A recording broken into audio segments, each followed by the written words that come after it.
Man, this one's tough. We got this brand new featured program in the game today that includes 5 brand new bosses, and you can only pick 2 of them. So in the first featured program, and in programs in last year's game, generally you could dictate what the better cards are. In 2 out of 5, you'd have 2 easy choices. It's not like that for this one. Just about every single one of these cards in some way fucks. But I think I finally have it narrowed down to who I want to take. So I'm gonna go through, rank all 5 bosses, and give you my reasoning for their ranking. But just remember, a lot of who you take here is gonna be depending on your team needs. But just because I have somebody ranked 1 and 2, those are the people I'm gonna take, doesn't mean you need to do it. Let's hop right into it, starting out with number 5, the person I think you should avoid at all costs, and honestly this was an easy one, it's Tom Seaver. Tom Seaver provides no value really. The only thing I like about this card is his pitch mix is really good with the fastball, slider, sinker, 12-6 curve, which isn't the best curveball, and then a changeup. But other than that, there's nothing to like. He only has 86 hits per 9, which is not good. Home runs per 9 of 80, which is not good. Either his control or the break on his pitches really stand out. He doesn't have outlier on his fastball. The thing that pisses me off the most is he has a generic windup, which means he has like an early 1900s windup where they took 10 minutes in between pitches. Far and away, this is the worst of the 5. Even if you're a Mets fan or in need of a starting pitcher, I won't recommend this card. He brings no value to your team whatsoever. But now this is where things get tough, and like I said, it's all gonna depend on positional need, because these other 4 cards are all really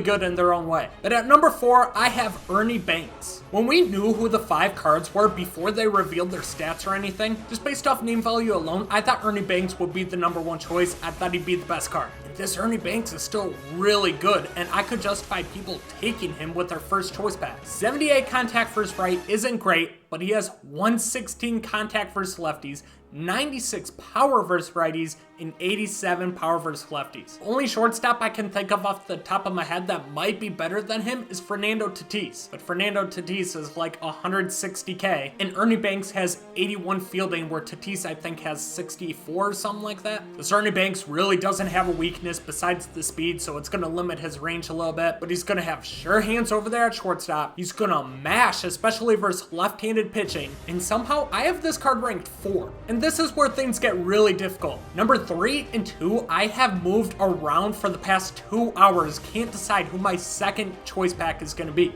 And to be honest, I could see me switching back and forth until I get that second choice pack and actually need to make a decision. But at number 3, I hate to do it because I really want him, but I have David Justice. Oh, this one hurts because I think he's going to be so good. Look at the hitting stats. 90 and 104 contact with 93 and 108 power. He also has 80 fielding. What holds this card back though is what you were seeing right below me. That's the 45 speed. Oh man, that 45 speed just kills him. He'd probably be number 1 if it was in the 70s or something. So let's talk about the good with David Justice. First off, the hitting stats are nuts. He has reverse splits. He kills left-handed pitching even though he's a lefty. Then righties, he's still got 90 plus contact and power.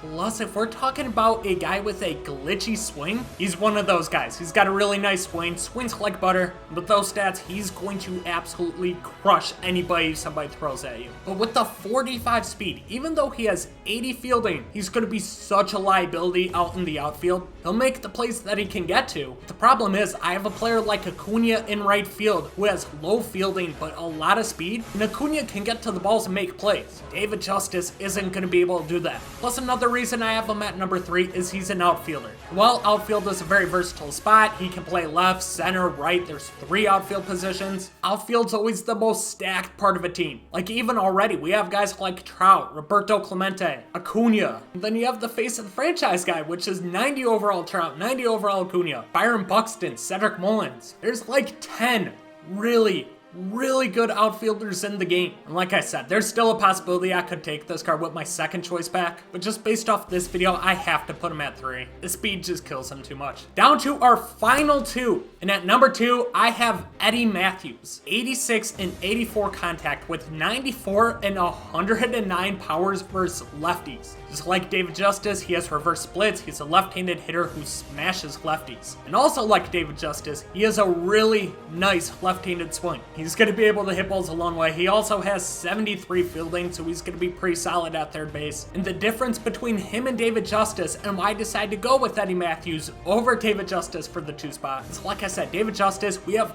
10 really good outfielders already. And just based off my positional needs alone, third base, there's a lot less really good players. Eddie Matthews is the second best third baseman in the game behind Troy Glaus. And Troy Glaus has a 600,000 stub paywall because you need Trout and you need Ohtani to even get him. And this card's going to be really good over at third base. Down to number 1, maybe a little bit surprising the most because when we saw him, it's a relief pitcher. It wasn't the biggest name, but I need to go Zac Britton. This card exceeded every expectation I had for it. Zac Britton's cards always play really well, and this is from his season when he had a .54 ERA. It was one of the best relief pitching seasons of all time. The good about this card is he has 120 hits per 9. He also has 99 home runs per 9, 99 velo, and 99 break. There is not much more you could ask for a bullpen arm right there stats-wise this early in the game. The bad with him is his pitch repertoire is not very good. He has a sinker, a slider, which is amazing, and then a 4-seam and a 2-seam fastball. Doesn't have a changeup, doesn't have a curveball, doesn't have a cutter. But you don't need it because 1, he's a left-handed pitcher, which always has value, especially with how many good left-handed hitters we get in the game. 120 hits per 9 is going to play better than any other card possibly could. Ball's not going to leave the yard, and then best of all, what makes him amazing is he has outlier on his sinker. With choice packs like these, I want to go with cards that are going to have the most value, that are going to have the most longevity. Zac Britton's a card that's going to be usable for a very long time. He's a left-handed pitcher, and we have so many really good left-handed cards that come into the game every year. He has a sinker and slider, which is really all you need on him because he has outlier on the sinker, and then 120 hits per 9, 99 home runs per 9 with outlier. This card's going to be insanely tough to hit. He is a must-have for the back of the bullpen, and just looking at the stats, it was a pretty easy number 1 choice for me. But these are the 5 bosses in the choice pack, and you'll be able to earn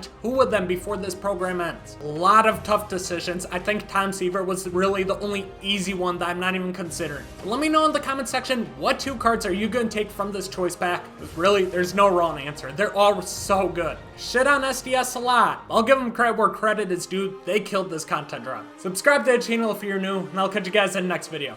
Peace out.